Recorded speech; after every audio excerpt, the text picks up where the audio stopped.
Esses dias eu tava vendo um dos lançamentos recentes de 2024, a comédia de terror Lisa Frankenstein, que já abre mostrando que a sua heroína adolescente está em luto após ter visto a mãe ser assassinada em casa por um psicopata mascarado.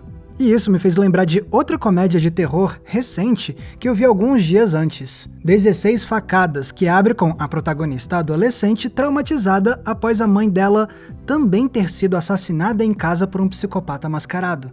Mas pera, algo parecido aconteceu no recente Boogeyman, no qual a heroína adolescente sofre porque a mãe dela morreu algumas semanas antes. Aliás, ano passado, o slasher Feriado Sangrento também mostrou uma protagonista que tinha perdido a mãe alguns meses antes. Inclusive, isso também tá no popular terror Fale Comigo, lançado aqui no Brasil ano passado e que, adivinhem, gira em torno do luto de uma adolescente que acabou de perder a mãe. E assim eu fui lembrando de mais e mais exemplos que confirmaram minha suspeita. Nos últimos anos nasceu um novo clichê dos filmes de terror: ter protagonistas femininas cujo principal drama é lidar com a morte trágica e recente da mãe. Sim, é algo extremamente específico. Então como foi que tantas produções dos últimos anos tiveram exatamente a mesma ideia? Porque a heroína com mãe morta virou um clichê do terror contemporâneo. Se a gente investigar, a gente vê como essa ideia não é tão nova assim, como protagonistas de terror podem ser roteirizados e como o horror tem mudado a sua representação das figuras maternas, que durante tanto tempo foram retratadas como ameaças assustadoras. Quase tão assustadoras quanto as várias ameaças virtuais que podem te atacar hoje em dia na internet. E é nessas horas que você precisa conhecer o NordVPN, que são os patrocinadores deste vídeo. Já pensou que horror você descobrir que as suas atividades online estão sendo monitoradas por pessoas mal intencionadas? Pois é, você merece ter a sua privacidade online, e o NordVPN te ajuda nessas horas. Porque com apenas um clique você esconde o seu IP, que é a identidade do seu aparelho quando ele se conecta na rede. E isso te ajuda na proteção contra ataques virtuais e contra monitoramento das suas atividades na internet. E para quem é fã de filmes e séries, o NordVPN tem o benefício de aumentar o número de títulos que você pode assistir online. Porque com o NordVPN você consegue acessar conteúdos que estão travados para serem vistos somente em outros países. Vai que aquele terror novo que você quer ver não está disponível no seu streaming favorito aqui no Brasil, mas esse mesmo streaming tem esse filme lá no Canadá. Com o NordVPN você pode dar um clique na bandeira desse país e pronto, agora você tem uma conexão com um servidor canadense. Então agora sim o filme vai aparecer para você assistir. E você pode fazer isso com servidores espalhados em centenas de países ao redor do mundo, e isso abre muito o leque de opções para você ver filmes e séries online. E aí, se interessou? Então você pode usar o meu link, que é nordvpn.com/entreplanos. Se você for por ele e assinar o plano de 2 anos, você ganha acesso a 4 meses adicionais com um baita desconto. E o melhor é que você pode testar o NordVPN sem riscos, porque eles te dão 30 dias de garantia de reembolso, caso você mude de ideia. Mas lembrando que você só consegue aproveitar o preço promocional usando o meu link, hein? Então você já pode clicar nele aqui embaixo na descrição do vídeo ou no primeiro comentário fixado para experimentar o NordVPN e ter muito mais segurança na sua vida online. Falando em segurança, esse é um conceito que tem muita relação com esse clichê novo das mães mortas do terror.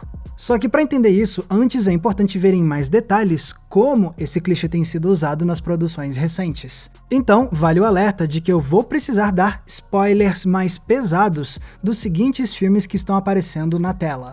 Pode pausar se quiser olhar com calma. Então, agora que tá dado o aviso, vamos explorar mais o clichê da mãe morta.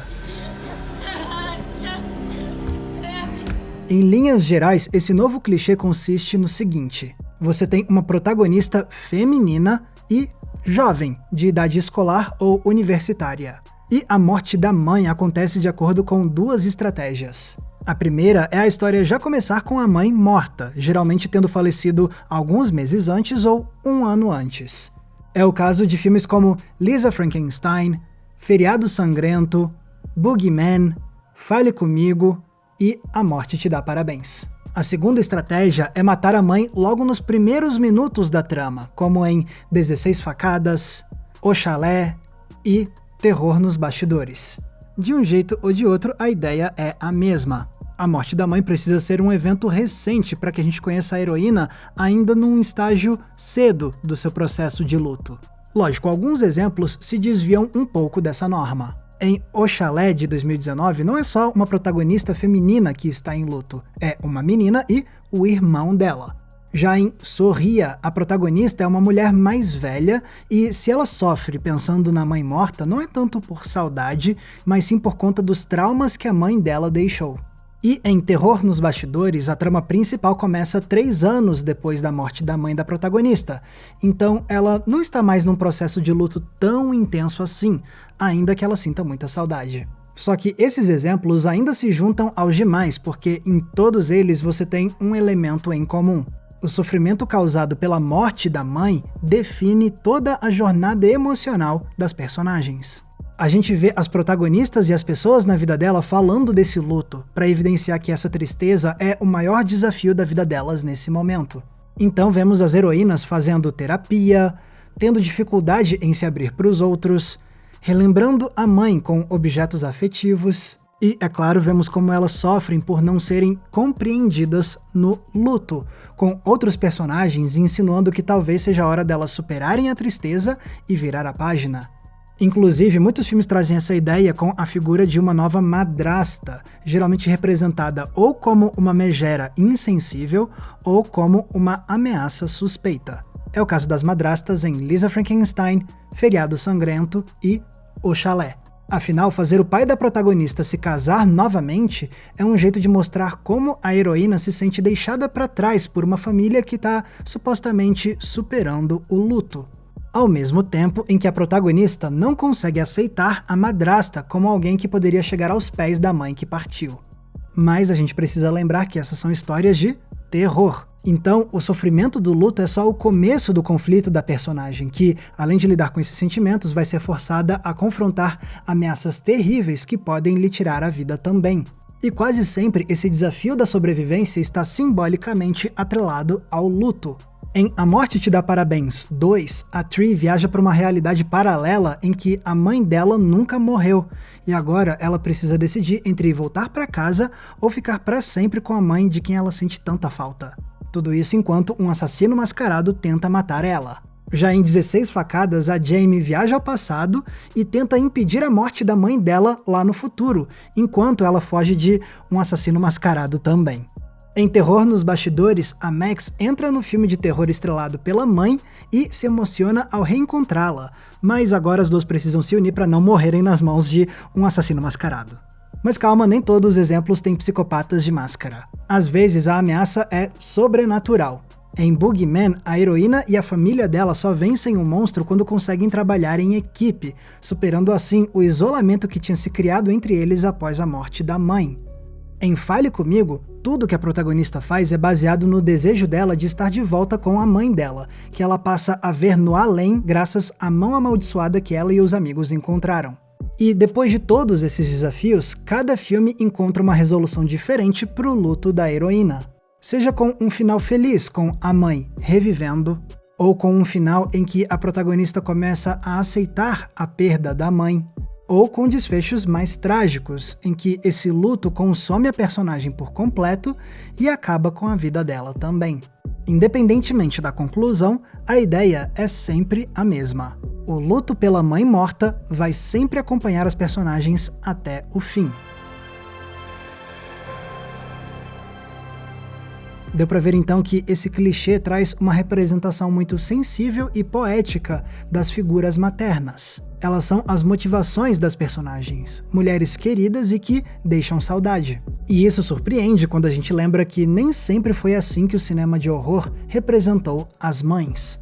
Muitas vezes elas sequer faziam parte da história, com os pais dos heróis mal aparecendo. Afinal, pais costumam passar a ideia de segurança. Então, colocar os protagonistas sendo ameaçados sem os pais por perto é um jeito de aumentar a tensão. Eles vão ter que se virar sozinhos. Já outra tradição comum no terror é a de representar a figura materna como uma ameaça terrível.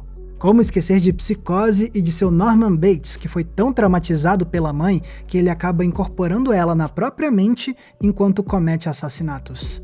Ou então o primeiro Sexta-feira 13, em que a mãe do Jason parece ser uma mulher doce e inocente, pra no final a gente descobrir que ela era a assassina o tempo todo. Tem ainda Carrie, a estranha, e sua mãe abusiva, consumida pelo fanatismo religioso. Até hoje a gente vê isso com força no terror, com filmes recentes como A Morte do Demônio, A Ascensão e Bo Tem Medo, trazendo mães assustadoras que são a maior ameaça na vida dos próprios filhos. E se essas eram as formas mais comuns de falar de mães no terror, como foi que começou a tendência das heroínas tristes pela perda da mãe? Bom, eu não acho que dá pra afirmar categoricamente qual foi o primeiro filme a fazer isso. Mas tem um título extremamente influente que talvez tenha sido um dos principais responsáveis por popularizar essa ideia. Pânico, de 1996 e dirigido por Wes Craven. Afinal, a gente começa a história descobrindo que a protagonista, Sidney, está em luto porque, um ano antes, a mãe dela foi brutalmente assassinada. E esse trauma pauta toda a vida dela, com a amiga Tatum ajudando a Sidney a processar os seus sentimentos e, com isso, inclusive, explicando por que a Sidney não consegue dar muita intimidade para o namorado, o Billy. Só que mais tarde a gente descobre que, na verdade, a mãe da Sidney tinha um caso com o pai do Billy, e isso fez com que a mãe do Billy fosse embora. E por isso, o Billy e o Stu decidiram se vingar, matando a mãe de Sidney, dando início à sequência de mortes que a gente acompanha ao longo do filme. E não para por aí, porque nos 2 capítulos seguintes a gente descobre ainda mais detalhes sobre o passado da mãe da Sidney e como mais pessoas cometem assassinatos para se vingar dela e do seu legado. Então lá atrás, nos anos 90, você já tinha em Pânico todos os ingredientes essenciais que a gente listou agora há pouco. A heroína jovem, com a mãe morta pouco tempo antes, e tendo que lidar com esses sentimentos enquanto tenta sobreviver a uma ameaça mortal, para, no fim, descobrir que a memória da mãe vai acompanhá-la para sempre, pro bem e pro mal.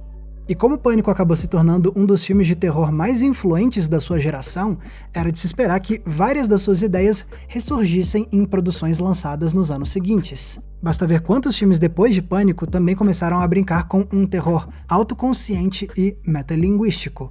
Mas, curiosamente, parece que demorou um pouco mais até a heroína com mãe morta começar a virar algo mais clichê. Isso parece ter ganhado mais força mesmo só nos anos 2010. Primeiro surgindo mais timidamente com filmes como A Morte do Demônio, de 2013, em que é mencionado meio rápido como os 2 irmãos se distanciaram durante o luto deles pela morte da mãe. Depois surgiram filmes que apostaram mais forte nessa ideia. Um deles é Terror nos Bastidores, com uma trama que gira totalmente em torno da relação entre mãe e filha, reunidas mais uma vez num filme dentro do filme. Mas esse ainda foi um longa que não ficou tão famoso assim. Foi só com A Morte Te Dá Parabéns que surge o primeiro sucesso de bilheterias dessa década que usa esse clichê específico. Muitos se lembram do filme pelo conceito do loop temporal aplicado ao slasher. Mas vale lembrar que muito do drama da Tree nesse filme é o quanto ela não gosta do próprio aniversário porque a mãe morta dela fazia aniversário no mesmo dia. E é justamente nessa data triste que ela fica presa, com um psicopata matando a Tree uma e outra vez. E, na continuação, a relação das duas ganha ainda mais importância. Junte esses exemplos ao de O Chalé e você fecha os anos 2010 com evidências muito fortes de que isso estava começando a virar uma tendência. Até que vem os anos 2020 e comprovam que, realmente, as mães mortas viraram mesmo uma moda, com diversos títulos lançados ao longo dos últimos 4 anos apostando nisso. O que leva à pergunta: por quê? O que motiva tantas produções, roteiristas e estúdios a apostarem exatamente nessa mesma ideia tão específica? Eu acredito que tem diferentes razões. Uma delas é para criar empatia no público.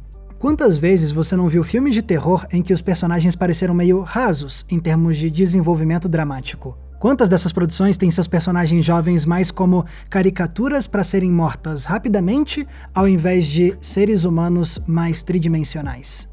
Claro, um filme de terror ainda pode ser muito divertido com personagens assim, mas é inegável que uma das críticas mais comuns a essas produções é a de ter protagonistas sem graça e sem profundidade.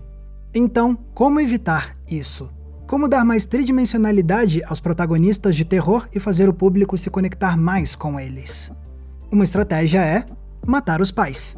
Anos atrás eu lancei um vídeo aqui no canal para falar por que a ficção adora contar histórias sobre órfãos. E um dos pontos que eu abordo ali é justamente como esse aspecto mais solitário do personagem nos ajuda a criar mais proximidade com ele, já que todos entendemos como pode ser desafiador crescer sem os pais.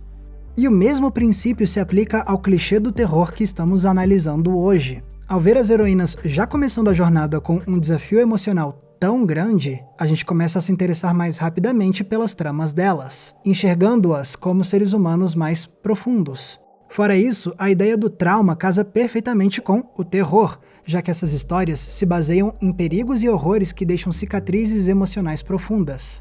E como já vimos nos exemplos de hoje, a batalha pela sobrevivência pode ser atrelada simbolicamente à batalha pela superação do trauma. É um casamento conceitual muito propício para esse tipo de filme, o que ajuda a explicar por que tantas produções têm apostado tanto nesse clichê sobre luto.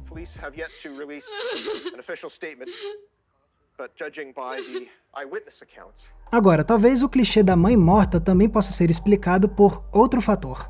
O jeito como o terror tem tentado trazer mais perspectiva feminina para suas histórias. Durante anos, a maior parte dos filmes de terror eram contados por meio de uma visão masculinizada, o que explica não só certas fetichizações do corpo feminino, mas também revela como muitas das mães monstruosas do horror também podem ter sido criadas com uma misoginia enraizada na mente dos criadores. Mas, com o passar dos anos, mais autoras, pesquisadoras, críticas e artistas foram apontando esse olhar masculinizado do horror.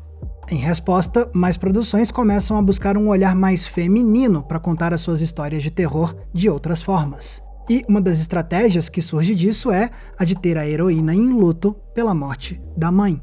É muito significativo que quase sempre esse clichê gire em torno das duas figuras femininas. Provavelmente porque as produções querem explorar temas de conexão feminina e analisar o que tem de único nesse tipo específico de luto. Seja para mostrar como uma filha pode ter uma visão conflitante sobre a mãe, misturando raiva e amor. Ou então para investigar como traumas podem ser transmitidos de uma geração de mulheres para a seguinte. Ou ainda para refletir sobre como mulheres enxergam a possibilidade de um dia virarem as mães delas. Entre muitas outras perspectivas. E beleza, que legal que mais filmes de terror tenham começado a apostar nessa perspectiva mais feminina. Mas ainda é importante observar que isso não é porque de repente todos esses filmes começaram a ser feitos por mulheres. De todos os exemplos que a gente analisou aqui de terror com heroínas de mãe morta, a maior parte ainda foi escrita e dirigida por homens. Somente 3 foram escritos e dirigidos por mulheres: O Chalé, 16 Facadas e Lisa Frankenstein. After my mom died, everyone was in such a hurry to go back to normal. Então, recapitulando, você tem a vontade de ter heróis de terror mais tridimensionais e uma perspectiva feminina mais forte. Combine esses dois elementos e você tem então o terceiro grande motivador para o uso da heroína com mãe morta: evoluir a Final Girl. Caso não conheça o termo, Final Girl é o nome dado ao arquétipo da heroína de terror que consegue ser a única a sobreviver no fim.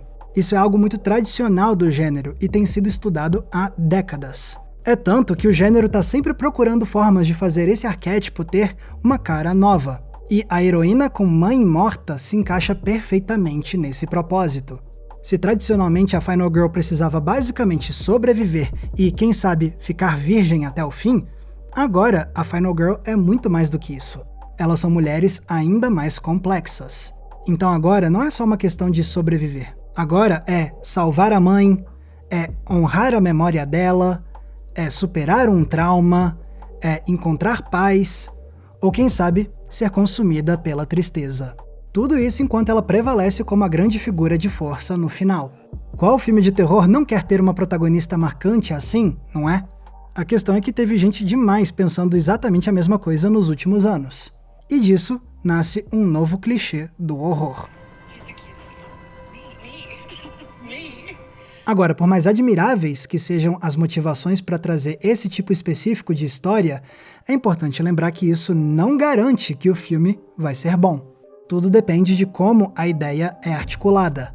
Alguns filmes conseguem trabalhar muito bem a ideia do luto pela mãe, com um desenvolvimento emocionante da heroína, enquanto outros títulos não conseguem extrair nada demais dessa mesma ideia. Filmes como Pânico, A Morte Te Dá Parabéns, Fale Comigo, Boogeyman e terror nos bastidores trazem esse tropo não só para criar protagonistas marcantes, mas também para amplificar o horror da obra. Já outros filmes usam a ideia no piloto automático, apostando na mãe morta como um recurso rápido e conveniente para criar empatia e depois não fazendo nada de muito significativo com isso. Seja com um feriado sangrento quase se esquecendo dessa subtrama a partir de certo ponto, ou com 16 facadas usando a diferença de geração entre mãe e filha para trazer uma visão bem caricata da juventude de hoje, como sendo supostamente sensível demais para qualquer coisa. Ou então com Lisa Frankenstein, que perde o interesse no luto da protagonista com enorme rapidez, para se focar numa tentativa meio falha de criar humor mórbido com a sua releitura do clássico de Mary Shelley. E sem contar que, por mais instigante que a heroína com mãe morta possa parecer num primeiro momento, é inegável que a ideia perde força depois que começa a ser repetida tantas vezes por tantos filmes saindo perto um do outro. A ponto de você começar a pensar, olha lá, mais uma dessas. Começa a passar a impressão de que esses filmes não conseguiram pensar em uma forma mais diferente de fazer a gente se importar com as suas personagens e com a sua jornada de sobrevivência. Parece que só foram direto na solução mais fácil que tem estado em alta nos últimos anos. Sendo que existem outras formas de você criar protagonistas complexas de terror e de trazer perspectiva feminina, sem ter que necessariamente usar esse clichê. E não, eu não tô falando de simplesmente trocar a mãe por outra figura feminina, que nem fez Ninguém Vai Te Salvar, cuja heroína está em luto não por uma mãe, mas sim por uma amiga de infância que morreu. Aliás, não, pera, erro meu. Acabei de lembrar que nesse aqui, no começo, também mostra que a protagonista sente falta da mãe morta. Vamos lá, galera, dá pra pensar em outros traumas, outros conflitos internos, outras experiências assustadoras. Quem sabe assim dê pra evitar que a heroína em luto pela mãe se torne algo mais cansativo do que empolgante. Se é que já não chegamos nesse ponto. Mas no fim é como eu sempre digo, clichês não são ruins o tempo todo. Alguns continuam funcionando e empolgando mesmo depois de serem muito repetidos. Já outros nos deixam profundamente frustrados. Só que até mesmo os piores casos podem nos ensinar demais sobre como contamos histórias e sobre o que já nos cativou uma vez no passado. E no caso específico desse clichê de hoje, deu pra ver que ele inspira uma discussão fascinante. Seja para entender como isso pode criar personagens mais memoráveis, para ver como isso já tinha vindo de obras-primas que mudaram o cinema décadas atrás, ou ainda para perceber como certos arquétipos do horror estão num processo constante de renovação, revelando como esse gênero muda com o passar das décadas para trazer novas vozes e novas perspectivas para as histórias que nos amedrontam. Resta agora ficar de olho para ver se mais filmes dos próximos anos vão continuar apostando nas heroínas com mães mortas. Porque dependendo do número e da qualidade dessas obras, isso pode determinar se no futuro olharemos para esse tropo como uma tendência bem-vinda ou como um clichê que deveria morrer de vez e só ficar na memória. Galera, muito obrigado por terem conferido o episódio de hoje. Vocês tinham notado também esse clichê recente? Sim? Não? Teve algum filme que tem isso e que ficou de fora desse meu vídeo? Caso tenha, escreva aqui embaixo nos comentários que eu vou adorar descobrir com vocês. E galera, lembrando que se quiserem me acompanhar nas redes sociais, é muito fácil, basta me procurarem usando os nomes que estão aparecendo aqui embaixo de mim. E com isso a gente encerra por hoje. Muito obrigado NordVPN pela parceria e obrigado a vocês por terem conferido esse vídeo aqui. Um abraço e até a próxima sessão.